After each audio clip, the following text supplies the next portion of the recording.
नमस्कार शेतकरी बंधूंनो, स्वागत आहे तुमचं शेतीने हवामान यूट्यूब चॅनलमध्ये। तर शेतकरी बंधूंनो, राज्यामध्ये आता जे आहे पावसाला सुरुवात होणार आहे।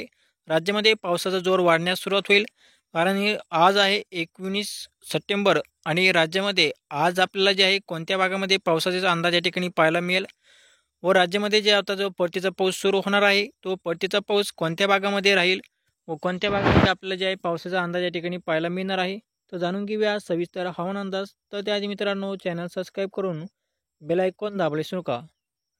तर शेतकरी मित्रांनो, राज्यामध्ये आता सध्या जे आहे आपल्याला 19 आणि 20 तारखेच्या दरम्यान म्हणजे आज आणि उद्याच्या दरम्यान राज्यातील हवामान पूर्णपणे कोरडे राहील। कोणत्याही भागामध्ये आपल्याला जे आहे उद्याच्या दरम्यान पावसाची शक्यता आपल्याला पाहायला मिळणार नाही।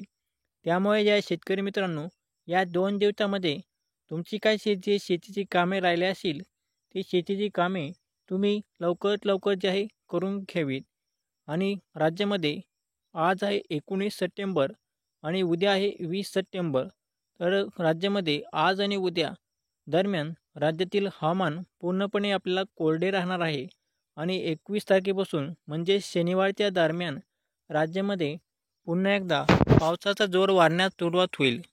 तर जो पावसाचा जोर वाढणार आहे तो 21 तारखेपासून ते जवळजवळ राज्यामध्ये 30 म्हणजे 2 ऑक्टोबरपर्यंत राज्यामध्ये परतीचा पाऊस धुमाकूळ घालणार आहे।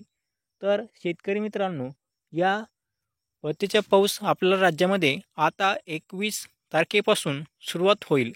त्यामुळे शेतकरी मित्रांनो, जी काय तुमचे शेतीची कामे राहिली असतील, कोणाचा उडीद काढायचा राहिला असेल किंवा सोयाबीन काढायची राहिली असतील, तर शेतकऱ्यांनी लवकरात लवकर या ठिकाणी आपली शेतीची कामे या 2 दिवसामध्ये पूर्ण करून घ्यावीत।